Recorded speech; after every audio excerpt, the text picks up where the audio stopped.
There's a certain personality that gets hate from whatever direction. A certain kind of human. So, I'm a psychologist, psychotherapist, coach. I've worked for 30 years globally with all different kinds of people. And I teach self-mastery.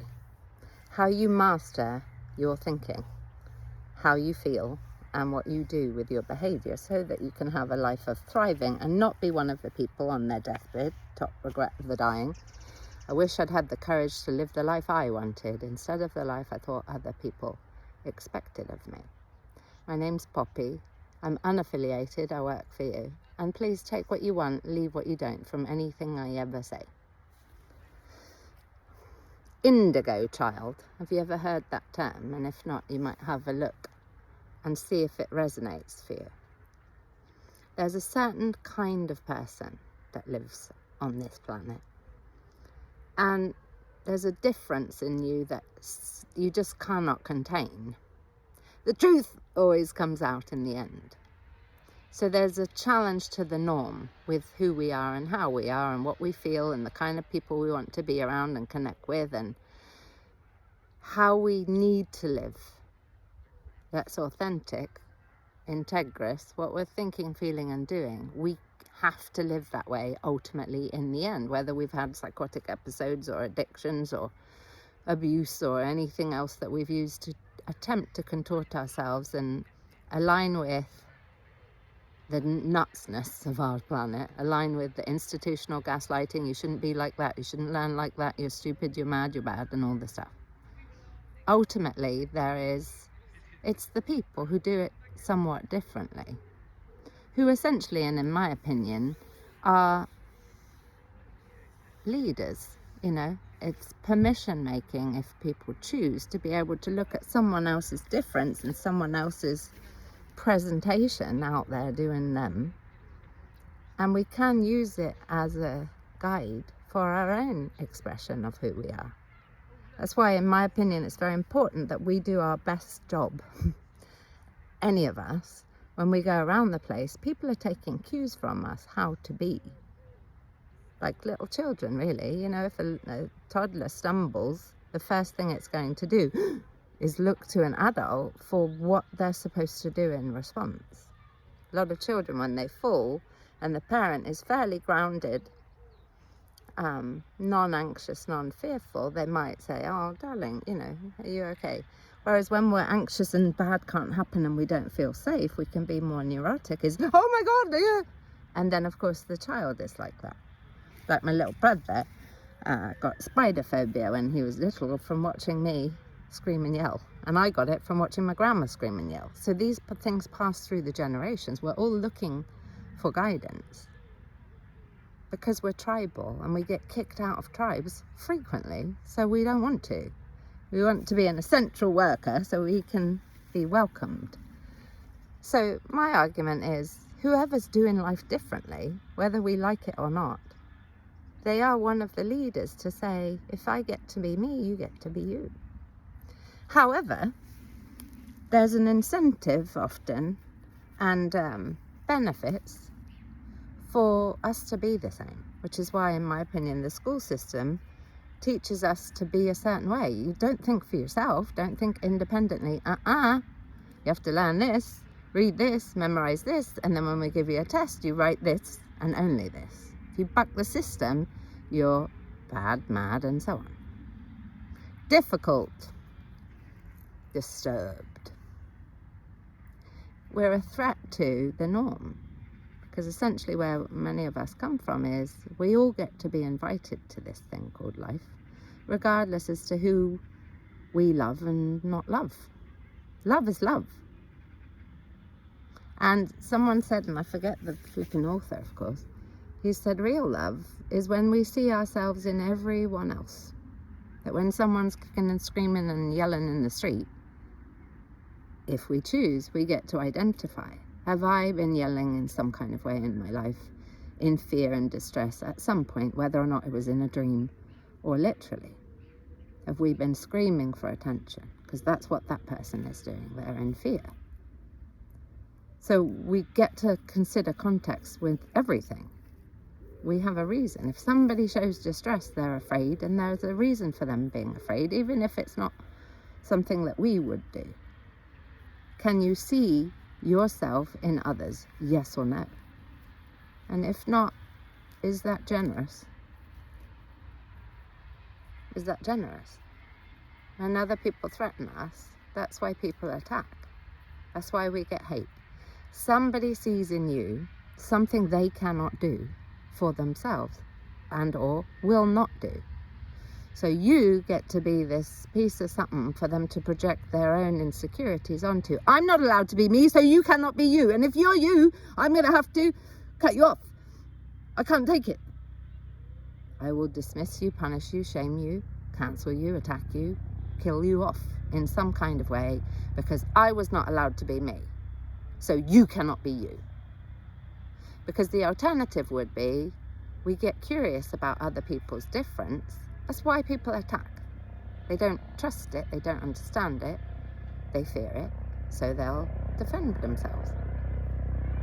The alternative would be for that person to have a look at themselves to go, is there anything in me that isn't being expressed, talked about, admitted to, invited, loved? Is there anything in me? Can I see myself in you? Is there anything in me that maybe that person could be a permission maker for me being able to speak about my abuse, for example?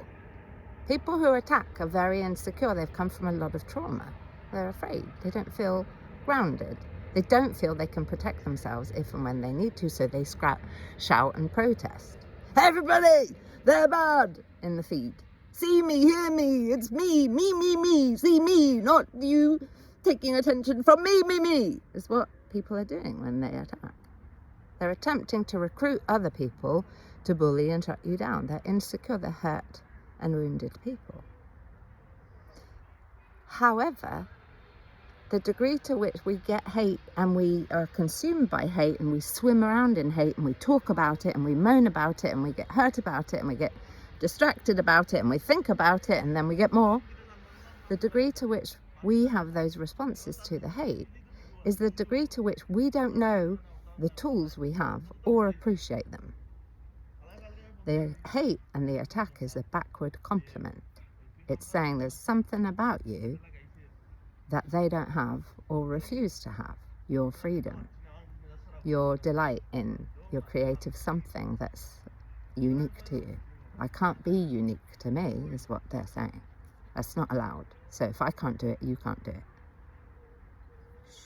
it. It's a backward compliment. So we get to go, wow, there's something super special in me. What is it I'm not seeing, not doing, not valuing, that clearly is so bright and so scary for some people who don't understand the light? So all it means, if you're distressed and hurt and wounded and reactive and questioning yourself and gaslighting yourself because of hate, all it means is you haven't taken a good look yet and got really, really and fully conscious yet of how extraordinary your tools are, your mind is, your abilities are, your history is, your future is. That's all it means, is you can't see you fully yet. So until you do, I'm super excited for you. And let's not forget, again, 1 in 400 trillion chance you have of looking like that without surgery, if you've had any. Good for you, if that's what makes you happy. However, you arriving magically on Earth, 1 in 400 trillion chance that you would be here looking like that, born with the genetic makeup you have to the parents you have been. I'm thinking that hits the definition for super special. So if you're getting hate, congratulations. There's something about your light that's scaring the darkness. It's not personal to you. It's about their own fear and insecurity. So what I would advise you do is what anybody does to protect themselves, and say no and stop the process and be part of the people that say no. Because if you think, imagine the hate as water leaking out into the wrong place in the garden, let's say, and you're like, oh, the thing's saturated, oh my God. And My brain is magical, like yours. So there's water coming where you don't want it to come. So we'd get, you know, props, the hate, we say no, and we're directing it somewhere else. So each time I say no by doing this, and you say no by doing this, it's losing its power because there's less places it can go and continue to exist. So we do what you do with any psychopathic behavior. Narcissistic behavior is no contact. Block it, send them love, get on with your magical life. Yes or yes? Pop in the chat if you're a yes.